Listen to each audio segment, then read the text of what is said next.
Yes, sir. What is going on, everybody? Hey, we are here back at it again with episode 10 of the Showdown. And today is going to be a very special show. We do got a lot to get into, but without further ado, how are you doing, King? Talk to me.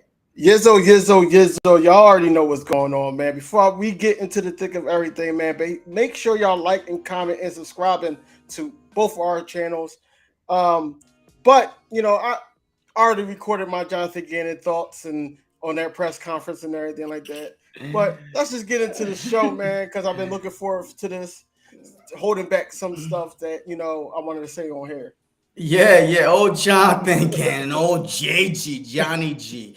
I don't know how long his leash is this year, but I don't think it's very long. But we will get into that, like you said.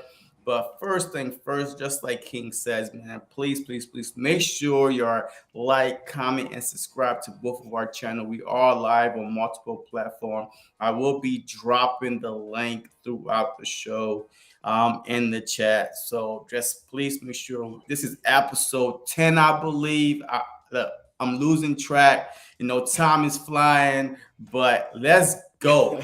First thing first, yesterday, we all know that the roster move has been made. Eagle plays defensive end Derek Barnett on the injury reserve with the torn ACL and signed defensive end Janoris Robinson from the Vikings practice squad.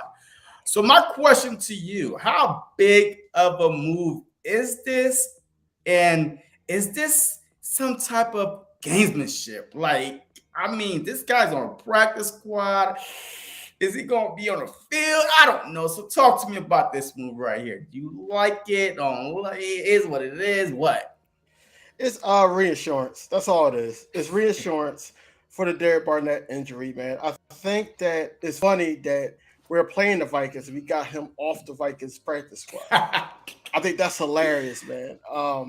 Also, I did see some of his highlights from Florida State, I believe that he went to, and it was good. It was good, man. But I don't know how much field time he's going to see right away. Probably not going to see any field time. If he makes it to week 3, then he might see some field time. But he's not going to see no field time against his old team. Hey, shout out to Tia in the building, Scoob in the building, Nina. Thank you for tuning in. I appreciate all y'all. Thank you for tuning in to the Showdown episode 10. But we are talking about, the Philadelphia Eagle roster move, Derek Barnett. Is it a gamesmanship to me? I think, look, yes, the Philadelphia Eagles do need a replacement for Derek Barnett, even though we do have Taron Jackson, right? Or Johnson? Johnson. Yeah, but they hesitate to bump him up right now. I don't know why. Well, I don't know why either. So, who got elevated to the 53-man roster then? Who took Derek Barnett's spot? Because if we sign him to the practice squad, that means that we still have one more spot available on the 53-man active roster. We have some fits. I think they were talking about what's his name, Milton something. Well, Milton Williams. Yeah, they said but that he's already on the 53. He might play. Remember Fletch? Remember last game, Fletch did move around a little bit, so they're going to try to supplement that way. Or they but I'm trying to say, who did the Philadelphia Eagles put on the 53 active roster? Because Derek Barnett was on the 53. See, that's remained to be seen, man. Like okay. Nobody knows until probably Sunday morning before the game on Monday. Look, honest truth, man, I find it comical that, the Vikings, he said, hey, give us Rager. I mean, when Rager, nobody else wanted Jalen Rager, but the Vikings did. The Vikings, this game is a big game. Honest truth, no lie. This upcoming matchup is a big matchup for both the Philadelphia Eagles and the Minnesota Vikings. It's like a measuring stick where we are at in week 2. Are we going to be a good team or a bad team? Like, where we going to be in the middle of the pack? But we will definitely get into that matchup. But as far as this signing, I don't think the guy is going to see the 53-man active roster right now. They are picking his peanut brain from the practice squad. Like I don't know how much info they gave him, but I'm pretty sure they might be a little nervous, but I'm not sure how much a practice squad, how much information, they could literally dig out of him. Unlike Jalen Rager, he's been in the system for 2 years. You know what I mean? So he played under Nick Sirianni, so he has more information to give to the Vikings than this guy has to give to us.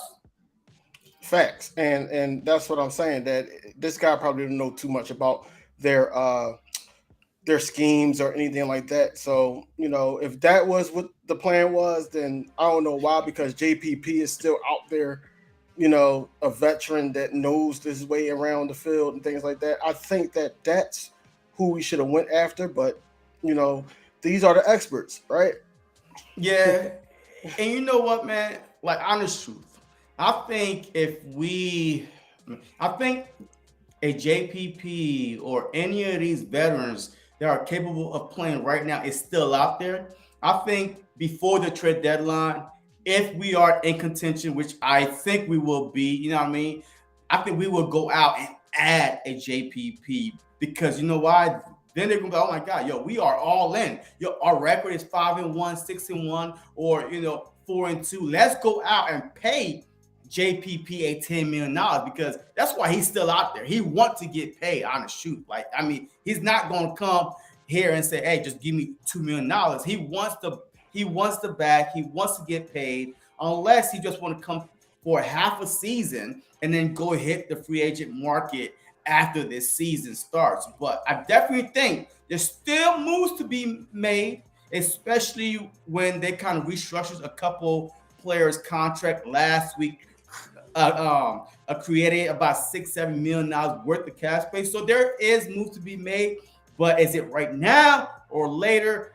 I do like the fact that they just went and got a practice squad guy because we still have some defensive end on our own roster that we could elevate, give a chance to. I think Millen Williams he'll be great to play the edge. You remember last year that Brandon Graham was like, yo, this dude, he could actually play the defensive end position, rushing. Mm-hmm. So who knows? But that's why I don't see this signing as a big deal besides, hey, what kind of scheme do they run? Like literally, like I don't know, but hey, it's a signing. Derek Barnett, my MVP for the 2022. Yeah, you gotta stop. You gotta stop doing that. Don't say nobody else. Don't say nobody else. We don't need no more injuries, brother.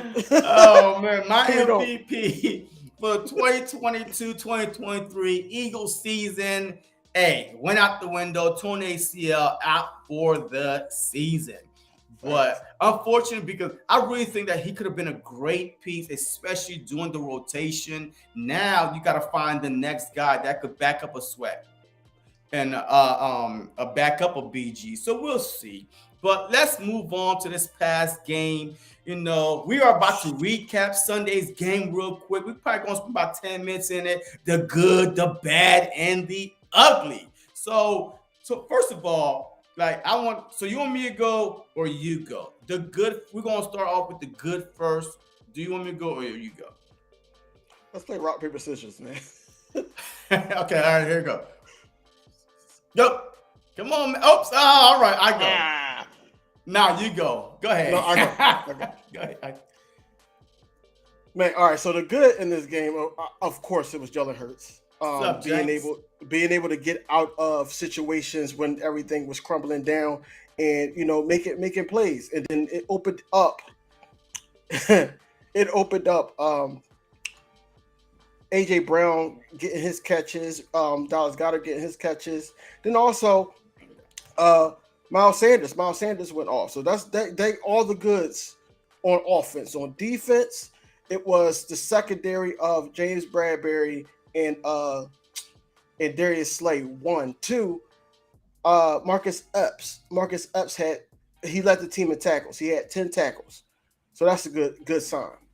CD Deuce actually meshed well within the defense. Man, I know he could do a lot more, but this was his first game as an Eagle, so I'm looking for more from him down the stretch. But and then also when Jordan Davis was in the game, we got those three and outs, and you know we stopped Swift and them from running down our throats. Swift and Jamal Williams. Mhm. So then when he wasn't on the field, let's get to the bad. Well, When not he yet, wasn't, not yet, not yet. This is only a no, good segment part. So this is a good part of it. So I'm gonna go with my good, and then we'll go to the bad together, and then we'll go to the ugly. So you said, offense looked good, hurts, everything like that. So shout out to Grandizer, man. Hey, I appreciate y'all hitting the like button on both channels. But all right, the good for me. Look, hey, feel free to chime in if you are in the chat because this is, I love, interacting with y'all that's watching. Please put y'all good in the chat right now. What did you see that was good this past Sunday? My good for this past Sunday, Hurts escaping the building is like second to none. Like this dude literally, if it wasn't for Jalen Hurts, in my opinion, though, feel free to disagree. If it wasn't for Jalen Hurts' ability to escape the pocket, especially the first half of this game, when our O line was like they're in a headlight. They don't know what was hitting them. The Detroit Lions looked like the freaking 1985 Bears defense. They was coming like from everywhere, 6, 7 men every time. Jalen Hurts stepped back. He had to run, run, run. Like seriously, if it wasn't for his escapability, man, we would have went 3 and out. Detroit's gonna get the ball back, put our defense right back on the field, and who knows where this game might have went. You know what I mean? So that is one good for me. My second good is AJ Brown dominance. Like this dude cannot be stopped. it's a He beast, had man. what? I believe he had what 15 or 16 targets, 13 15. receptions, 15. 150. Like Yep. this dude only missed 3. Like whether it Yep. was a bad throw by Hurts or he dropped it, his dominance in this offense, wow. Like he reminded me of T.O. Every time the ball went his way, that's automatic catch in the way. And the best, not to cut you off, but the best one was when he caught the ball and he was dragging that guy. He Yeah, was yeah. And dragging the him because he best wanted that thing is touchdown. the yak yards. After he catches the Yeah. ball, he's not looking to go down. He's definitely not looking to go down after he catches the ball. He catches the ball through the middle, through the outside. It doesn't matter. This dude seems like he always open, and the way he take off from the line is pure technique. It's not lazy. It's sharp. It's scripts. I'm about to run through you. You might as well start backpedaling right now, or I'm about to run right through you. There's no hand check. You can't hand check AJ Brown. He'll make you look dumb. So that is my second. My third, Miles Sanders. That dude is back. I've been telling y'all all season, don't sleep on Miles Sanders. He's fighting for a contract. And this dude has been putting in the work throughout the offseason. Yes, I know he had a soft tissue injury, but guess what? This dude is healthy. They probably kept him out, make sure he was 1,000,000%. And on Sunday, you saw this dude could run. He's a home run hitter, averaging 7.39 yards per carry. And this only had 15. He could have easily had 100 yards, 2 tubs easily, but he's back. And real quick on defense, James Bradbury began season. I said him and Slay possibly could be the only 2 DBs that make the Pro Bowl. So far, James Bradbury is making me, out to be a truth teller.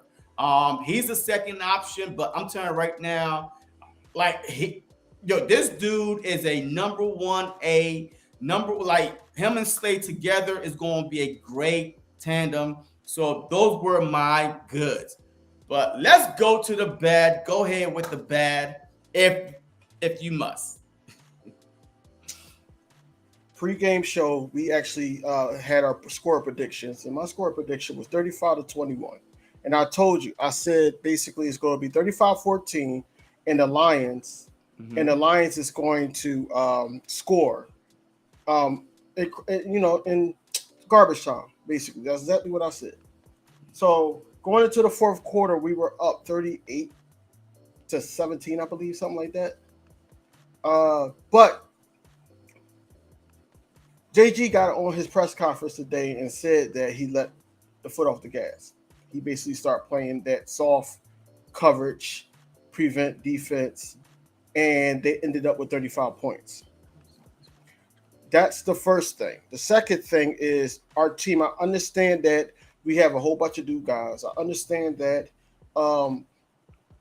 I understand that uh, Jonathan Gannon basically put them in certain positions to not succeed, to basically fail. But you got to tackle. You got to tackle, man. Like bad tackling was the number one case. Swift made a lot of people miss. St. Brown made a lot of people miss. You know what I'm saying? So that's another thing. Also in the bad, when they came out that first drive and punched us in the damn mouth, and basically they couldn't be stopped. After that, then Aiden Hutchinson basically just had the offense in his palm of his hands that first couple sequences before Jalen Hurts started to escape the pocket and making them back up a little bit to the point where now we can work.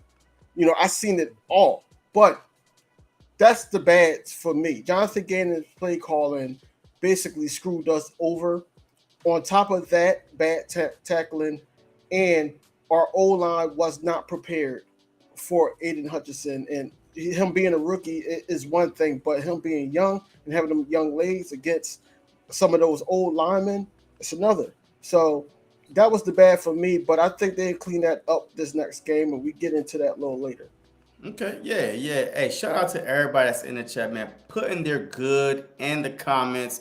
Richie Hurts, those AJ Brown. I agree. Yeah, our punting game was pretty good on Sunday. Also, Nikki Hurst, Sanders, AJ Brown, exactly what I was, and James Bradbury, absolutely.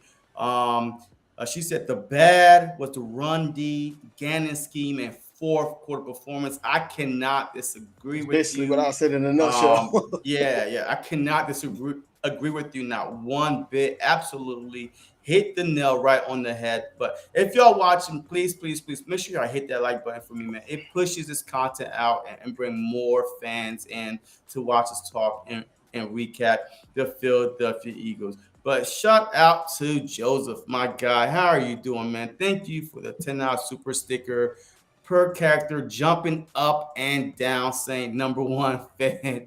Hey, appreciate you, man. Say what is good, man. Thank you, everybody, man. But look, my bad, right? My bad is this. The Philadelphia Eagles basically blew a 17-point lead. And you could put that in a nutshell. You could put that to poor scheme by Jonathan Gannon. He let his foot off the gas. Our run defense. What the hell was going on with our run defense? It seemed like we was playing a wide nine, that the middle was wide open every single time. So all that got get cleaned up. I mean, besides those two, if you are a Super Bowl or want to be one of the top teams in the NFL, top defense, you cannot blow a 17-point lead. And it really came down to Jalen Hurts and quarterback sneak 4th and 1. The Detroit Lions, they got hot. They start getting hot. And once again, second half, we let Jared Goff complete 80% of his throws. Come on. That is unacceptable. Like you said, JG came out and said, hey, I probably left my foot up there. Blah, blah, blah. I don't give a damn what you're saying now. You was doing that all last year. We've seen 16, Facts. 17 games of it last year. I don't want that. Right. That's why I think his leash is really, really short. I won't be surprised if we have another couple bad performance like this by the defense because they let their foot off the gas or bad scheme, that he will not be out of there. And Vic Fangio will be coming in to be our new defensive coordinator. That is just my hot take because I think this is a team especially with the injuries that happened to the Dallas Cowboys. This is our division to lose. Like, because we are the better team between the Giants and the Commanders. All right, this is our division to lose. Like, I mean, it can't nobody should be able to compete with us, especially with the injury with Dak Prescott, and we saw their offensive line. But it is week one. I don't like to overreact, win, lose, or draw to week one. There were some teams out there first week that were supposed to lose and won. Some teams that are supposed to win and lost. And we even had a tie. I don't know if y'all seen it. We had a tie in week one. When was the last time that happened? The Colts, Man, I believe the Colts and was it the who was Colts and that? the Texans or something Yeah, I like think that? so. I think. Like a tie Uh, week one. So because the offenses are unpredictable, defense are unpredictable. mm, Now there's real tape out there. So now the second week, I expect to see more of a you are the Lions or you are this team right here, and we're going to treat you like that team. Now we got tape on you. Now we see what kind of offense you plan on running. Now we see what kind of defense you plan on running. So I'm going to chalk that week one bad defense in the second half, especially the fourth quarter, to, hey, Jonathan Gannon and the scheme he was running, the lack of personnel usage, especially with Jordan Davis. So look, I'm just gonna just chalk that up and move on to but the. can I ask you? Go ahead. Hold on, wait. Before you get to the ugly, um, can I ask you a question? So basically, my question is: do you think that we're overhyping the Lions just because of what they did because of the bad defensive performance towards the Eagles? Hell no. I don't. I think you said hell no. Hell no. Because I think the Lions are a legit team this year. Remember, last year they lost 3 games by last minute drives They and did. last second field goals. So this team could have easily been a 6-7 win team. And they went out and acquired more talent on the offensive side. Remember, when we played the Lions, all their wide receivers was hurt. Man, they had Yeah. Amon St. Brown and Hawk and TJ. That's it. Like, you know what I mean? So they went out and added pieces on the offensive side. And in the defensive side, I mean, that's their strength. Aiden Hutchinson, yo, he's not no slouch. I told y'all before, I told y'all when we played him, I'm like, Mariota, yo, they're about to move him all over the field. And he went against Lane Johnson, Mariota up in the middle. They unleashed Hutch, like they say, just like the Detroit content creator I had on my channel said that they were going to do. They kept on moving him all around, Yeah, they and did. he was wrecking our offensive line. But thank God, Hurts didn't really get sacked. But well, I think like one time, I think he got sacked. But for the I most believe part, so. he was able to escape the pocket. That's why I said if we did not have Jalen Hurts, the Detroit Lions would have had at least 5 sacks in the game. Yeah. So the And I think Lions the are going to be a hard Commanders. out for anybody. I think the Commanders going to show that this week. I think that because I don't think Carson Wentz is going to be able to get out of pocket fast enough, like Jalen Hurts. One, Exactly. two. That's not about them, but I do like the Detroit Lions coach. I do like him, and I do think that he's got that team going places. Man, they Yeah. can actually be in the second place of that division.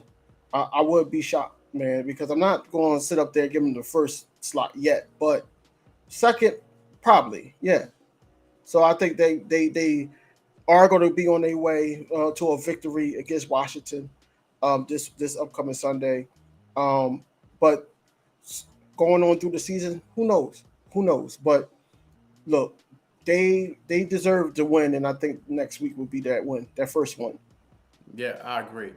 Eagle Man, hey, welcome to the stream. Hurst was great with his rollout plays, moving the chain and extending the drive, and his pass accuracy was much improved, making the throws when he had to. I completely agree with you 100 million%. Let's get to the ugly. Go ahead. What was the worst thing from Sunday game that you saw?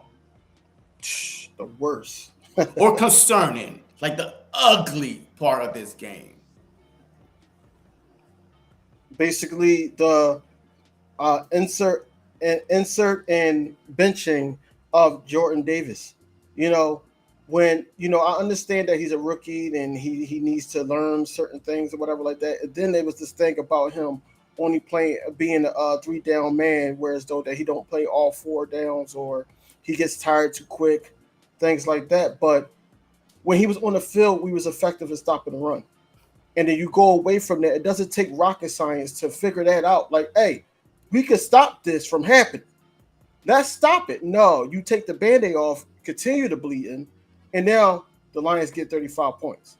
You know what I'm saying? That's the ugly for me. The missed tackles, that could be fixed. That could be Exactly. fixed. It's frustrating as hell, don't get me wrong, but it could be fixed.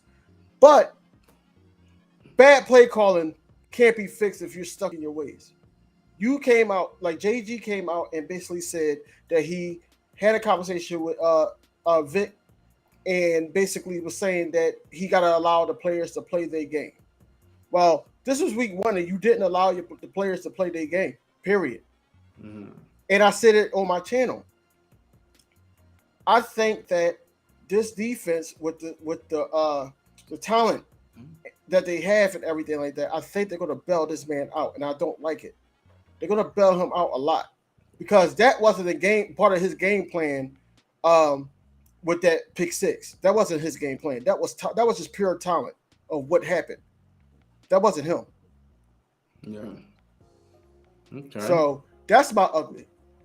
Okay. All right. So look, I'm about to go to my ugly, but I'm about to bring up this tweet. Shout out to Tim McManus, man.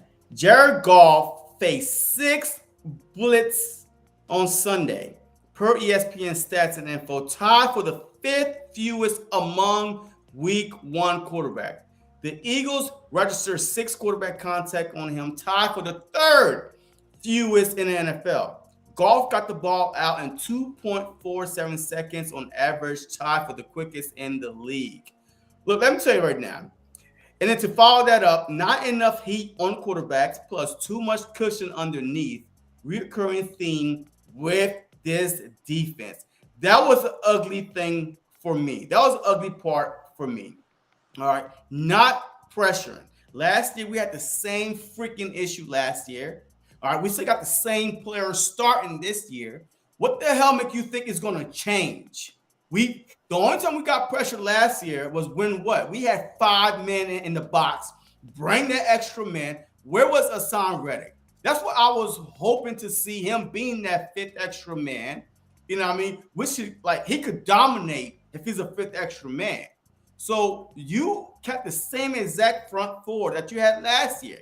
BG came back, of course, but you still had Hargrave, Cox, and Josh Sweat. That was the same 4 that couldn't get to the pressure last year. Like, did something change? Also, you're like, oh my God, these guys got stronger in the offseason. Oh man, they took some juice and they're about to dominate. No, it's the same front you had last year, minus BG. Barnett was there. But the only time last year you got pressure was when you had 5. So why not start off with that? Like, I don't get that. And of course, Jared Goff ate us up in the second half. Midway through the 3rd quarter, this dude had 55 freaking yards passing. And then he ended up with, I believe, almost 200 yards in the second half, like total. Come on. That's unacceptable. Too much cushion underneath, not enough pressure in Goff face, and he picked us apart. A 17-point lead went down to 3. 3. If we play any other team, we let that happen. That's an L every freaking time. So that was the ugly part for me. That's the last thing I got to say, but we got to move on. Anything else you guys say before we move on to this upcoming matchup with the Minnesota Vikings? Just one question. How do you feel about Howie Roseman having his hands on the defense scheme that Jonathan Gannon is running? I'm not sure that's true. That's just rumors. He actually came out and kind of said it. What? What did he say? Because I didn't hear it. So it was at a press conference. He was basically saying, "Yeah, me and Howie go all over he said it's not verbatim, but he did come out and say it, and that's a little concerning that you were a head coach candidate last year, and you don't even know how to run defensive schemes on your own. Like that is concerning, and then the GM has to step in and give you some pointers, basically. I mean, I mean, and to me, that makes zero sense. I mean, if he did come out and say, I'm not sure, I'm not gonna, just talk about that. But if it is, I mean, we had a bigger issues, on the field of the Eagles than we thought. You know what I mean? Mhm. Or JG is not the guy, and he should be replaced yesterday. You know what I mean? So I'm not sure how true that is and what he actually because the defensive scheme, after the Lions went down, remember, we went three and out, three and out, three and out. So if Howie is doing that, then make Howie the defensive coordinator. You know what I mean? So if Howie had his hands in the game plan that make them be more aggressive, bring extra blitz, hell yeah, make Howie the defensive coordinator. So what happened? What the second half? Did Howie come down and say, you know what, guys? Hey, JG, back up a little bit. You know what I mean? Let them in the game. So I don't know how to feel about that. If Well, I it's don't know. I really don't know. true or I don't know if not. it was that. So I don't know if it was just that game, but he did come out and say it in the press conference. I don't know how often that happens, but he do say it happens. yeah, I mean, all right. Hey, hopefully it doesn't happen. All right. So look, we are moving on to week two. Enough of week one. Week two, Monday Night Football. Eagles, Vikings versus Eagles at the link. But the first person we're gonna talk about is Kirk Cousins. Like Kirk Cousins to me, yes, week one. Like I said, I'm not going to overreact to week one, but you had to stop Kirk Cousins. He has some of his best game against Philadelphia. For some odd reason, he knows the Eagles. He used to play in the division.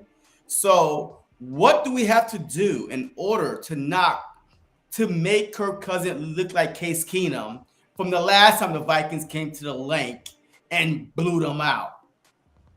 We gonna sound like broken records, man. You got to pressure Kirk Cousins to make quicker throws because he's not that accurate with that. He when he has time in the pocket, that's when I see him do damage. Majority of the plays that he had against the Packers last week. Well, yeah, last week now. Um, Yeah. he basically had time, threw it to Justin Jefferson, and he just yards after catch, yards after catch. It was just all. It was just that. So we have to provide pressure. We know this. The head coach know it, and the defensive coordinator knows it. We just have to go out there and do it on the field. It's simple. It's very simple, man.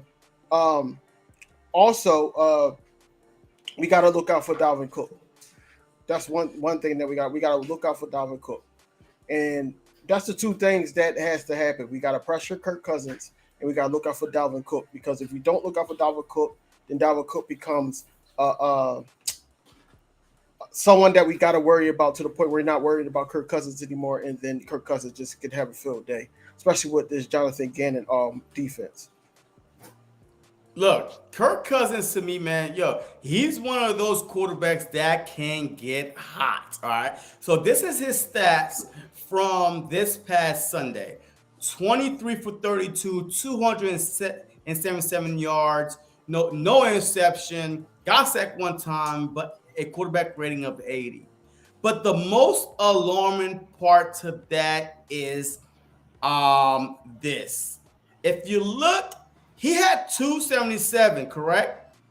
Yeah, Justin Jefferson had 184 84. of those 277. Right.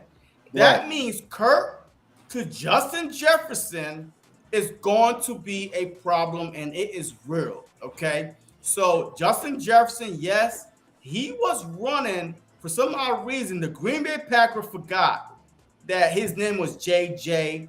This dude had tremendous back-to-back seasons, Pro Bowls, All Pro. They forgot that he was on the team.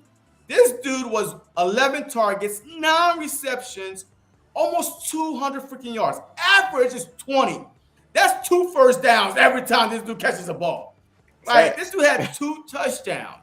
So I say this to say that. Well, I say that to say this, that we need to make Kirk Cousins uncomfortable big time, because the defensive back could only do so much.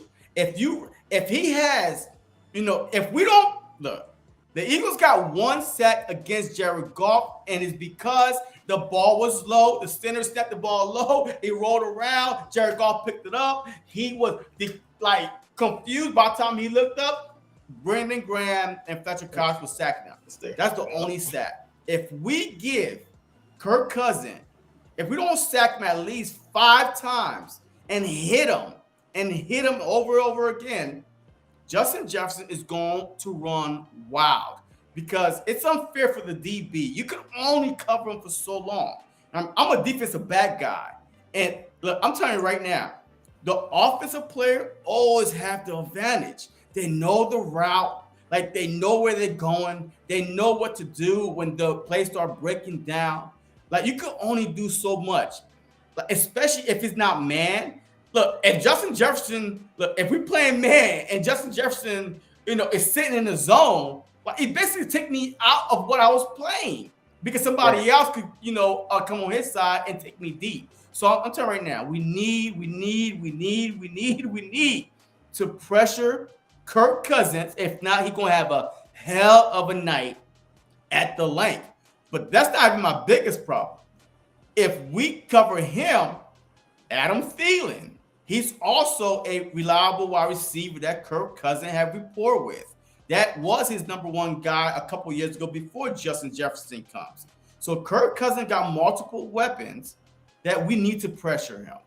Just straight up. I haven't get into the running game yet, but we definitely need to hit Kirk Cousins. Like, every quarterback, no matter how great you are, once you start getting hit over and over and over again, you're going to start seeing ghosts. Like, that little clock in your head is going to start going from 5 seconds to 2 seconds. And you're just going to like, oh my God, it wasn't nobody there.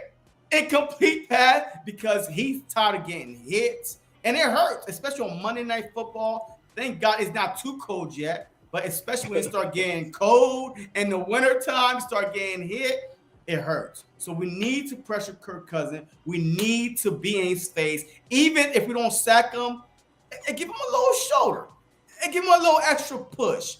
No, nothing to the face mask. But tell him, hey, this is going to be all night, Beach. Like, I want Brandon Graham to say all night, Kirk. Hey, Kirk, I'm coming, Kirk. I'm coming. Hey, you're going to be on your back all night, Kirk. I want Brandon Graham to be the Brandon Graham. Talk your shit and back it up. Facts. So, yes. Our defense needs to really step it up, man. And I think that this is the game to do, especially at the link after the press conference from Jonathan Gannon, after that poor performance from the defense. And everybody saying they're concerned. They need to sit up there and be like, hey, we got this. And go out and show off, man. Just blitz, know what we can do. And then also take stuff away from Kirk. I don't know about that. I don't know if I'm too worried about Justin Jefferson just yet. No, I'm not saying he's not. No, listen, hear me out. I'm not saying he's not good, but I do trust our secondary right now. I do trust it. I'm not saying that he can't go for 100.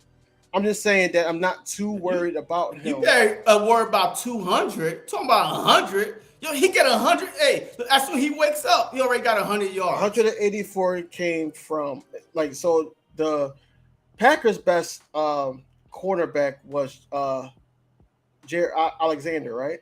Yeah. Right. So he went away from him most of the game. I've seen the Vikings content creator say that. And he was moving Justin Jefferson around. So it's either, well, one thing we know that Jonathan Gannon might not do is that he's going to have one cornerback on him all night. He's not going to do that.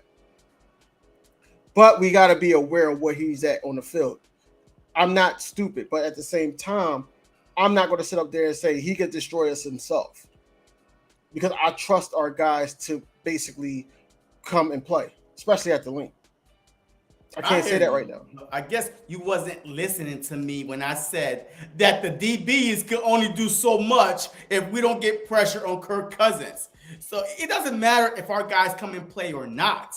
If you don't put Kirk Cousins on his ass, Jefferson will be running all over, up the middle, down the sideline because the DBs could only do so much. So you saying that you're not afraid of Jefferson, of JJ, that's cool and all. It sounds well until he put up 150 in the first half on us. And then now we're going to worry about JJ. And now here comes Thielen. You know what I mean? So it's cute. Hey, but Justin Jefferson right now is the number one wide receiver in the league right now from week one. Okay. So you got to give him his props. You got to give him his flowers because he has earned the right. Like the past couple of years, he's been climbing and climbing and climbing. So the key to stopping him, you can't. Kirk Cousins. You need to stop Kirk Cousins because he don't want that guy get the ball from point A to point B. So I mean, look, I trust our DBs too, but they could. But that second half, the fourth quarter, did you see our DBs missing interceptions? DJ Chalk getting the touchdowns. Like Jared Goff wasn't throwing it to himself; he was throwing it to the wide receivers that was running around wide open. Right. Right. So I mean, I hear you, brother. I hear you, but I'm not sleeping on no wide receivers from the Minnesota Vikings. So hey, welcome to the stream, everybody, man. Please make sure y'all hit that like button for your boy. Thank you very much. I see more and more people start coming in here, so please continue to hit that like button for me. But now let's get into Dalvin Cook. I mean, we spend so much time talking about Justin Jefferson and stuff like that. But Dalvin Cook, to me, he rushed for, 20 carries, 90 yards, 4.5 yards per, average. I mean, which is good, which is pretty darn good. So that means every 2 carries is almost a first down, basically. And guess what? You don't have to take him out the game. You do not have to take him out the game because he's also a pass catching back. So once again, we don't only have to worry about Jefferson with Kirk Cousins, but now if you try to blitz Kirk Cousins, guess who's going to leak out the back and go to the flat or just skirt to the middle, just wait right there? Dalvin Cook, great running back, top 10, easily top 10 running back. So how crucial it is. So if we try to stop the run, right? If we us out to the run, now that's going to leave our DBs on an island. So how crucial is stopping Dalvin Cook in this Minnesota run offense?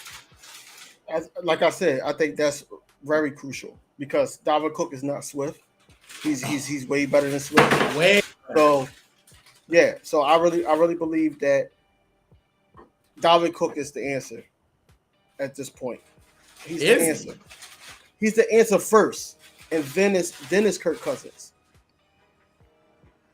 Whoa, that's interesting. Okay, I mean, look, Dalvin Cook to me, we have to stop the run game. I think that we did a piss poor job in stopping the run game this past Sunday. Swift by himself ran for 144 yards. I mean, they ran for 180 something against this type of defense. So we definitely Cook, like you said, is way better than Swift. Once he break through and he is like, it's a home run and it is off to the races. We definitely got to stop the run. But I'm just hoping that whatever front we had, that one extra person, I think if we play a 5-man front, that will be good enough. That will be good enough to stop the run because now you got one extra guy, and now either a Hargrave or Cox or Davis, now they're going to get that one-to-one coverage, and they could either make a move, get in the backfield. But we need to stop Dalvin Cook. I agree. He is the key. You stop that run game, and now you make Kirk Cousins one-dimensional, and now guess what? We could start playing the pass. I definitely agree with you on that one, but still, man, it is something to really, really, really worry about, man. Like this run defense, I don't know though, because even though JG said, hey, he backed up a little bit in the second half when it was up by 17. What the hell was going on in the first half when it was getting slice and dice? Like the running game. Like first the first drive, they were running left and right. So what happened? Like I want to know what defense were we playing that made us look like a below average run defense. That's what I He, don't understand. I understand the yeah, he fourth would never, quarter. he would never say that. He would never say his mistakes, and that's what I got on him about. That he didn't really take full accountability for it. It was more so putting the blame on other people and just say we got to do better. We have to be better at coaching. We already know that y'all got to be better at coaching. What are y'all going to do to bounce back? And this is going to tell us this Monday, our upcoming Monday, uh, what changes are you going to do, especially, and did you really do your homework on the Vikings? You know, the Vikings got a new head coach that's doing Exactly. a new scheme, which means that with new head coach, they're going to think that the same thing that worked on the Packers may work on the Eagles because they're going to be looking at week one film. They probably look at other schemes that Jonathan Gannon likes to do. But overall, you got to switch it up. You got to be able to adjust in game. And if you're not doing that and you're just playing prevent just to stop the big plays, then you know they're going to kill us underneath. They really are, especially Yeah. Dalvin Cook. Yeah. Yeah. Going to kill us. I yeah, and I don't even know who they're tied in, but look, I'm telling you right now, with Thielen, with Jefferson, with Cook, to me that's enough to put fear in any a defensive coordinator's heart. You know what I mean? So, but I'm gonna read a few comments. Eagles need to put pressure on Cousins. Given he has no mobility or speed to evade the pass rusher, he's going to start forcing throws. I completely agree.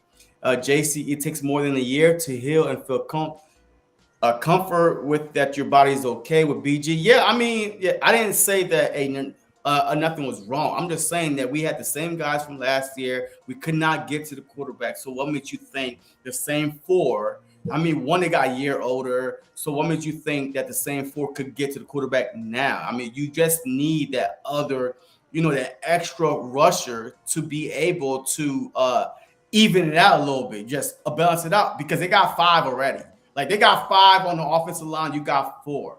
Automatically, it's an unfair advantage. You know what I Right. mean? But now, if you got 5-on-5, you're not gonna block Cox or Hargrave 1-on-1. Somebody is gonna win their matchup. So that is where you get the advantage at. Like I'm not saying put 6 or 7 guys, just put one more extra guy to pressure Kirk Cousins just enough to make him feel uncomfortable behind, the line of scrimmage.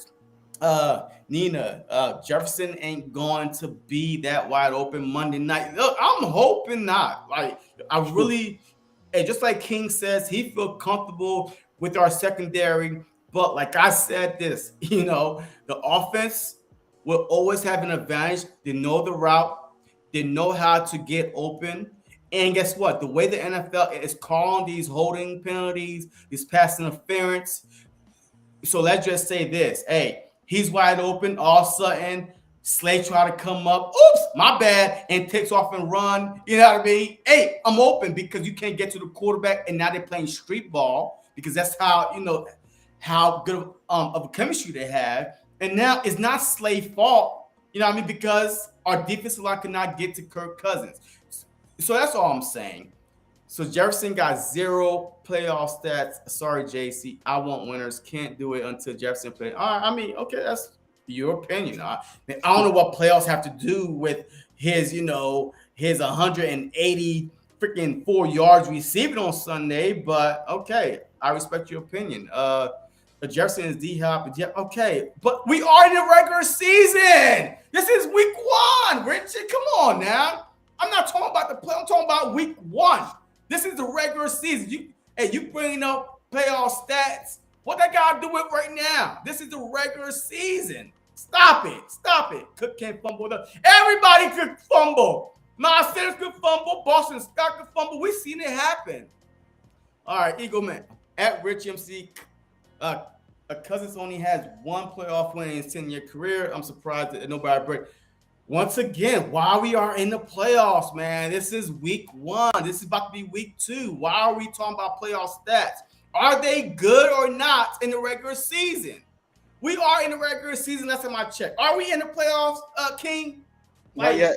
man, shoot, man, Uh, I must have missed the whole no, thing. I no. don't This only week I two, don't miss the brother. whole season. I don't miss the whole season then. Stop It's only talking week about the two. playoffs. I hear you. Yes, Kirk Cousins under prime time, he's like 1-5, whatever. I hear all that. I hear all that. I'm hoping that stat that he's 1-5 in prime time come true on Right. Monday night. I'm hoping when he start hitting him, he starts seeing ghosts. I'm hoping all these things, all the negative things, come true. But the playoffs, man, this is only week one. B. Lewis, what's up, man? He still don't have the players to fit the scheme. All right. Hey, if you don't have the players to fit the scheme, maybe he needs to find his way out the door and bring in a defense coordinator that has the players or that could use these players, the proper way. Our conversation is a lot different than pro three-step drop pocket quarterbacks only. Uh, Detroit blitz 7-man multi-time versus Eagles. Yes, I mean, yeah, I agree. Eagle man, we understand that you can't win in a league with dual threat quarterbacks if they protect themselves better rolling out. The only reason why people say, all right, look, I'm about to kind of like, I don't know how, man, I'm going to say, man, I'm going to prove this fact wrong because, man, I haven't seen a dual threat quarterback, a true dual threat quarterback like Michael Vick, McNabb, Culpepper. Them boys haven't won a Super Bowl, so I guess. But you see McNabb win in the playoffs as a dual threat. We made 4 NFC championships with McNabb, a dual threat quarterback, but he just could not win the big game. Big game. But yeah, so we've seen him win the wild card round, the divisional round, end up in the championship game. You know what I mean? So this whole thing, we haven't seen a dual threat winning in playoffs. No, it should say we haven't seen Yeah, a dual threat quarterback win the Super Bowl. Like, you know what I mean? Not in the playoffs. Lamar Jackson, he won. Yeah. He finally won in the playoffs. You know what I mean? So we've seen dual threat quarterbacks win in the playoffs. It's just we haven't seen one win the Super Bowl, right? All right. So, all right. So let's go. MC, good one right there. Russell Yeah. Wilson, Mahomes, Steve Young have mobility and escapability Mhm. to avoid the press. That is a perfect example right there. I forgot about those. Russell Wilson, he won the Super Bowl and he was running for his life. Yep. This dude came in the league running for his life. He invented dual Yeah. threat. Like, because he was like, oh, I'm gone. Oops, I'm gone. Right. Russell Wilson was a fantasy god when he came in this league because he was always running bad offensive line. That's why he ran out of Seattle because they refused to fix the offensive line. He got tired of running. He's been in the league for what, 10 plus years now. So he got tired of running for his life. So he left. Steve Young, I wouldn't consider him a dual threat, but he definitely was way mobile than a lot most people think. You know what I mean? So he definitely was mobile. Mahomes don't really run though. Like Mahomes, like they don't really run the RPO with Mahomes like that. But he definitely, but he definitely had mobility. So there's a difference between a mobility than dual threat. Dak Prescott got mobility, right? Absolutely. But Sunday night, you watch him get teed off and could not escape the pocket because nobody respect him as a dual threat quarterback. If Dak Prescott did what Jalen Hurts did, like the pocket is collapsing and take off, I guarantee you the Cowboys will at least score a touchdown, if not win that game, because their defense played well enough. But when you don't respect, a quarterback being a dual threat and he can't pass and he's inaccurate and he's having a bad night, I mean, the game is pretty much on the defense. It's over with. Like, you know what I mean? So you have to put some kind of fear in these guys' heart as a dual threat quarterback. But Mahomes, Wilson, Steve Young, perfect example, all won Super Bowls. So thank you very much, Eagle Man, for that. Eagles had a chance to get Miko D'Amico Ryan. Ryan as a DC, but instead Eagles got Gannon. Look, I think either way, this is Gannon's last year. Like honest truth, man, I really feel like the writing is on the wall. Whether he win a Super Bowl, he will become the hottest defensive coordinator out there. Look, this dude was getting head coach considerations after a bad season. Like, all the excuses. I didn't have to play. Blah, blah, blah, blah. He still was getting head coach considerations. Imagine if he, win a Super Bowl or go deep into the playoff. He's definitely gone. So we might as well start looking for our next DC now. But we definitely are going to get into your three. All right, King David. And just start thinking about three keys to winning this upcoming game after I read these two comments. The reason Seahawks lost their second Super Bowl was because Pete Carroll decided to go with 3 pass plays. Yeah, I agree. I mean, completely. That one pass that got them down there, first and goal, and boom. Yeah, I completely agree. So Wilson should have won back-to-back Super Bowls. Hey, what's going on, Mitch? Hey, but look, overall, man, please make sure y'all hit that like button, comment, subscribe to both channels, man. If you're watching on Kings TV, you know what I mean, just put JC Sports Talk on YouTube and vice versa. If you're watching on my channel, hit King DV Sports. His name will pop up. So hook us up, man. We going live every Wednesday for Showdown / midweek special. You know what I mean?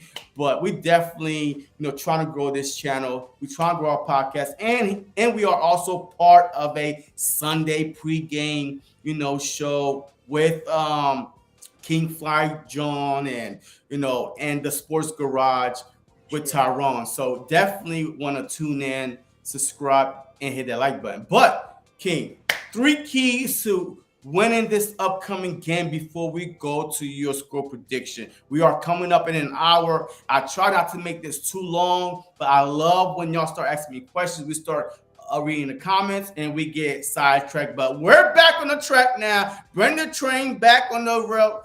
Let's go, King. All right, 3 keys to this upcoming victory. Offensive line. Our offensive line got to win matchups. You got Zadarius Smith from the Packers last year. He's with the Vikings now. Yes, he is. They was moving him around the whole game. We got to know where that body is because he's going to be coming after the quarterback. He's going to be coming after who's ever in the backfield, basically. Then you got Kendrick still over there. You got to win that battle. It cannot start out how we started against the Lions. We got to win that battle. Also, like you said, Justin Jefferson. That's another one. You got to know where he at on the field at all times, and also have somebody on him just following his route. Third, we gotta get to that quarterback.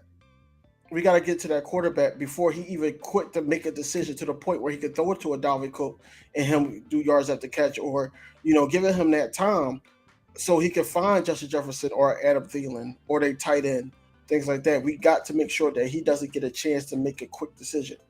So we got to get off the ball, but we can't have any penalties, even not many penalties. Okay. So you said a lot on defense. So we're about to change this up again. And give me 3 defense and 3 offense. Now, talk about the offense. What do the offense have to do to come out with the win? Because you hit all the defensive key points. What does the offense have to do? If I hit all the defenses, do I do just offense now? I mean, just do it. Yeah. I mean, just talk about 3 for the offense then. Okay. So Miles Sanders is going to be a big key here. That rush defense of the Vikings is still a little shaky. They got some injuries up front, I believe. The secondary is tricky too, but we got to find a way to get Devontae Smith going. Especially even if it's like short routes, things like that, he has to get going. Period. A lot of people are trying to confuse the two, whereas though that AJ Brown and Devontae Smith can't coexist because we got a true number one. I mean, we had a number one last year in Devontae Smith. A lot of people are throwing dirt on that because they like what they see in the week one from AJ Brown. But we just got to get that guy going as well, because once you get that guy going, down the field is open more. It's not just Dallas Goedert and AJ Brown. It's Devontae Smith too. You got to worry about, you know, and we got to give Jalen Hurts that time to be able to survey the field as well, instead of him using his second option, and that's just using his legs. So I said Jalen Hurts, Miles Sanders, and in the O line. The O line has to show up this game. They have to be there to block. We weren't ranked via PFF. We weren't ranked number one in the NFL for no reason. We got to show up and show out. Yes, sir. Yes, sir. Hey, before I go, man, hey, shout out to B. Lewis. Gannon scheme is like Ray Boom Boom Room. It only exists in his mind. Yo, that's what I was laughing at. So, hey, good stuff. Richie Devontae Smith has to show up. I like that. Let me see here. Eagle Man, 3 key. Put pressure on Cousins. Make him force throws. 2, stick to Jalen Hurts' game with his mobility with improved pass accuracy. 3, Eagles defense, no missed tackles. I agree with that. He can't get that right. And Nina agree with Richie. Look, man. Look, hey, all great points. Look, the Vikings, to me, you could run on the Vikings. The Packers ran for, 111 yards, averaging a 6.2 per rush, like literally. So Miles Sanders could eat this Vikings defense up. Gainwell could have a big game as a receiving back, because I believe that A.J. Dillon receiving 5 receptions for 46 yards. So he's definitely averaging 9.2 per reception. So definitely our running back. This could be a running back game with Miles Sanders, with Gainwell, especially if you want to control the clock. Keep Kirk Cousins on side. I can't believe I'm saying keep Kirk Cousins on sideline like he's freaking Tom Brady, that you can't give him the ball. All because of Justin Jefferson. I would rather see him on the sideline watching, and the time is tick, tick, tick, tick, tick, tick. And now that makes them, especially if we have the lead, make them one-dimensional. So I definitely think our running back, Miles Sanders, Gainwell, Boston Scott, and don't forget Jalen Hurts. They are going to have a big game on the ground. We're going to use the Vikings' aggressiveness, especially their front four against them. A lot of screens, and don't forget Dallas Goedert. Yes, he was targeted 4 times last game, 3 reception. I'm about to sneeze real quick, but it went away. But he was targeted 4 times, 3 receptions, 60 yards. So don't forget about Miles Sanders. Definitely gotta incorporate Devontae Smith. I feel like the first play out the gate is going to be a wide receiver screen to Devontae Smith. Hot take right here. First play out the gate, that Jalen Hurts wide receiver screen to Devontae Smith. Now teams are going to be like, oh shoot, last game was AJ. Is this game going to be Devontae Smith? We don't know, but I definitely need to be like the offense be unpredictable. I know AJ Brown is a great story. I mean, a great wide receiver. Like, top 3 this past week in receptions. I love AJ Brown, but you do have other guys. Devontae Smith, like, don't forget about him. Quez Watkins. Make the Minnesota defense have to cover a lot, like all your weapons instead of one, because once they start focusing on one, all it takes is for them to jump one route, and now the whole game done change. An interception, especially if we're down early, maybe, and now they get the momentum, take our fans out of it, and you already know, Philly fans gonna start booing very loud. If you're down 10-0 going to halftime, they will start booing. So I just want the offense to be unpredictable. First game was nice. Welcome out AJ Brown party his career high in reception, in receiving yards, 155. But I'm just mad he didn't get a dub, like one TD, like One not TD. one TD. I mean, that's a disappointment for me. I feel bad for the guy, but it is what it is. It's a team effort. On the defensive side, man. If we don't put 5 on that freaking line to begin with, match up 5-on-5. Put 5 on there to begin with. I don't care. Look, whatever you do, if you gotta bring the linebacker to the edge real fast, the last minute, I don't care. Like disguise it, but do not let our guys go 4-on-4. Kirk Cousins will be back there. Jefferson and hey, they're just gonna pick us apart. I definitely Yeah. want to see more pressure on Kirk Cousins. And look, I do want to see, a lot more blitz also. Maddox had, I think Maddox had a blitz in there, kind of rushed when he was going 3 and out. Marcus Epps, him Yep. and CD, Do- CJ Gardner, right? Man. Yeah. Yeah, Gardner Johnson. CJ Gardner. I need him. Those two guys are very aggressive. They are flying to the ball. Like Marcus Epps right there. I'm telling you, he's gonna be a baller. He's remind me like up and coming. Like he got a lot to prove, and he's fighting for a contract this year. So I really feel like him and CD Dudes back there, great safety tandem. They're gonna be heavily involved, especially in the run game, because Dalvin Cook coming downhill, playing inside the box like a hybrid type of linebacker type still, like Malcolm Jenkins used to do for us. Like every time we start struggling in the run game, you see Jenkins in the box. Mm-hmm. So that's what I want to see. Gannon, he's under fire. He's going to hear it all week. Your defense was trash. You gave up. Even he said it. Blah, blah, blah. Okay, it's cool. Now let's see how Monday night turned out. Because right now the Vikings don't even know who they're going to face. But if I'm the Vikings, I'm like, wait, hold up. Is that the Eagles defense that was supposed to be top 5? Man, I can't wait to go against them. Because right now, like I'm almost like thinking that JG, and he did this on purpose. Like he kind of catfished us. He was like he probably was like, well, it's only the Lions, but let's game plan for the Vikings. Let's not put everything out there yet. But whatever he did, almost blew up in his face. So hopefully on Monday night he could show the real Jonathan Gannon. You know what I mean? But go ahead. But yeah, Jonathan Gannon is going to be the key factor, man. It's going to be Jonathan Gannon against their new head coach the whole way. I just want to see what schemes he comes up with. I want to see what position does he put our guys in.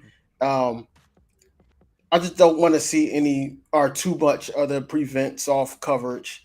I don't want to see us not blitzing and giving Kirk Cousins idle time to sit up there and find Justin Jefferson and who else ever. I don't need that. What I need is us to know what we're going to be doing, know the assignment, get us prepared in these practices, and let's go ahead and win this ball game, especially in the home at the link. If we don't, you're going to hear from radio stations, us content creators, us as fans, everybody's going to go in on JG. Yes, sir. Fire Jonathan Gannon on two. As a matter of fact, Monday right after the game. No, Tuesday. Jonathan Gannon or what? Tuesday after. Well, Monday night after the game. Probably Monday night. Billboard. Yeah. A billboard is probably going to be out there that night. Fire JG, light up like Christmas lights. Fire JG, because he's not going to be able to stand there here, especially if you let Kirk Cousins come up in here with Jalen Reagor and beat us. You know what I mean? Jonathan Gannon is going to be on the hot seat after week 2, especially now the following week. You got to go to where Dougie P is coming to town, right? Not Jacksonville. No, matter of fact, we gotta go to Washington. Commanders. We gotta go to Carson Wentz That's not going to be an easy matchup. Another revenge game. And then Dougie P coming to Philly. Another revenge game. We got revenge game season going on. Jordan Hicks, by the way, is on the Minnesota Vikings. Mm-hmm. Let their team and tackle a guy that we let go, that could have been ours, but this and that. But definitely, Jonathan Gannon will be on a hot seat, especially if he come out with some hot garbage worth the defensive play calling. Rich, Nick Sirianni cannot be afraid of the Eagle crowd. Take the field goal over goal. You know what? That's a great, great, great thing right there. Last year, our first home opener against the 49ers, Nick Sirianni was brand new. He tried to please the home crowd, run the ball. He ran. It wasn't the Philly special. He ran some kind of play. I don't know what that was. That was supposed to be the Philly special, and it blew up in his face because he was playing towards the crowd. So I hear you with that. Nick Sirianni cannot be afraid of the Eagle crowd. He needs to play his game. He needs to call. Look, the good thing is, though, Nick Sirianni is not calling the plays. All this play calling on offense, yes, he go over with Nick Sirianni, Shane Steichen. He goes over with Sirianni, but Shane Steichen is the one that's calling these plays. So Nick is just watching. So which kind of maybe will go well because, hey, the Eagles put up 31 points on offense. Because that one, pick six, give us a 38. So we put up 31 points which is great. If you could average 31 points in this league, you will win a lot of games. All right. So that was good. A lot of it was on Jalen Hurts improvising and just running out of trouble. But still, we put up 31 points. If Shane Steichen could go out there, manage the clock, get your playmakers involved, man, we will be very, very, very happy by the end of the night. Let me see. Leave Jerry Lure in closet. I hear you. A Devontae Smith, lean, lightning, and wide receiver screen. Hell no.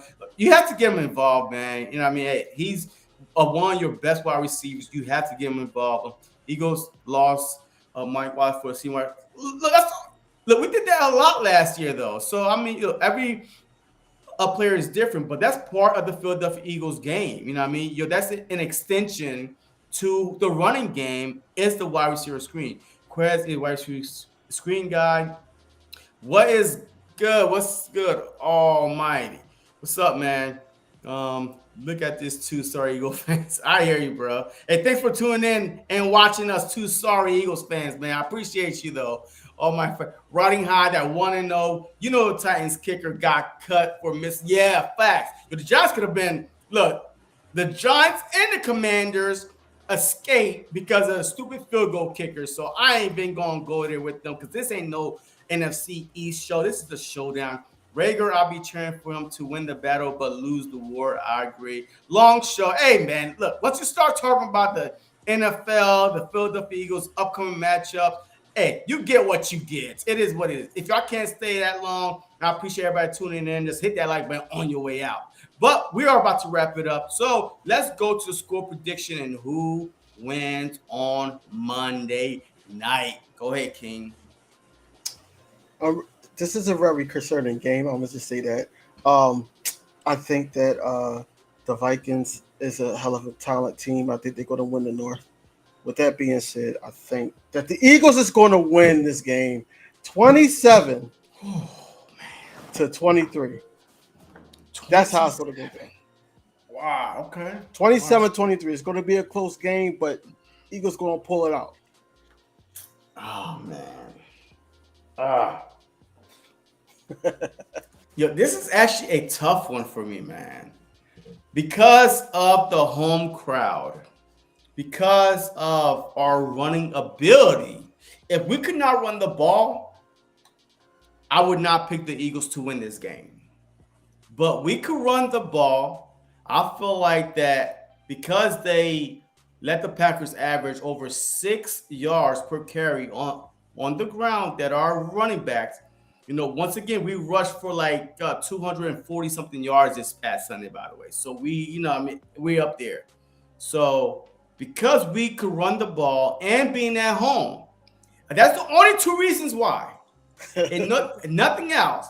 We're at home. We could run the ball, control the clock, keep Kirk Cousins on the sideline, keep Justin Jefferson on the sideline. That I'm picking the Philadelphia Eagles to win. A very close ball game.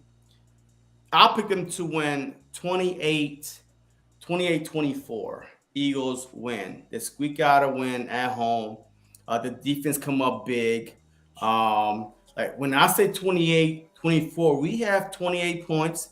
They got 24. They driving. They driving. And they can't kick a field goal. They have to score a touchdown. Our defense have to make a stop. And that's where I see us winning this ball game. Okay. 28-24 Eagles, starting off 2-0. So we're about to read this last little comments, and then we are about to get out of here. So I know my Giants not winning the division, but I'm glad we are in the right direction. Thank you. Yes, I agree. 31-27, another Yeah. close score. I like that score, 31-27. But yes, it's going to be a shootout. Like I was so comfortable picking the Eagles against the Lions, 38-14, I believe, and we got 38 points, but that 14 turned into a freaking 33 because I didn't see our defense, being that bad or whatever it is, a 35. So absolutely. 35, yeah. Yeah, so Kirk Cousins got used to sign count all game, and he better, because the Eagles fans are going to be out. 28-14 Eagles as of now. Cousins has 3 interceptions. I like it, Richie. I like it, Richie. I would love that to happen. I would love it, Richie. But hey, this is it, man. This is a wrap for this show. King, let them know where they could find you at, and what do you have coming up this week? Basically, you can find me on here at King DV Sports. If you're not subscribed to my channel, I talk Eagles, I talk Sixers as well. But right now, I'm Eagles heavy because we're in the season. It's going to be a type of balance come NBA season. But you can find me on here, and you can find me on Twitter, Instagram, and Facebook at King DV Sports. But yeah, all you have to do is that's funny. But all you have to do is like, comment, subscribe to the channel. I comment to everybody. Also on Friday, I will be working with a Vikings content creator. So I'm just hoping that it goes through this time for you guys, so I can post it up and pick his brain a little bit about the opposition before Monday Night Football. Yes, sir. Yes, sir. And for me, tomorrow night, I will be live doing play-by-play for Chargers versus, I believe, the Chiefs. So I will be live. Yeah. Feel free to tune in. Even if you're watching it, just come hang out with me, man. Hey, I love talking to y'all during the game. So I definitely will be live tomorrow. But before I go live tomorrow at 8:20, I'll be live with a Minnesota content creator, Purple Pocket Podcast. He will be on my show at 5 p.m. tomorrow. Please tune in. And then Friday, I have Jade coming on. Jade coming on. She is a great Minnesota Vikings content creator. We will be live on both channels. So definitely have a couple Minnesota content creators coming on. But besides that, man, I'll be doing a lot of play-by-play Thursday night. Sunday, I got to pick what game. But I would definitely do the Sunday night game, but I got to pick either 1 or 4 p.m. So I got to see. But stay tuned to that, man. That's why you need to subscribe, like, and comment. So please make sure y'all hit that notification button to are we going to be doing the Monday, the pregame Monday? Yeah. Gotcha. It's always day of the Eagles play, you know what I mean, like an hour and a half. But since Monday, I believe there's 2 games on Monday night, so we might go a little bit earlier so people could have a chance to see, the first game, and kind of tune into the Eagles. But as always, man, you know how we do, man. Go Birds and beat the Vikings.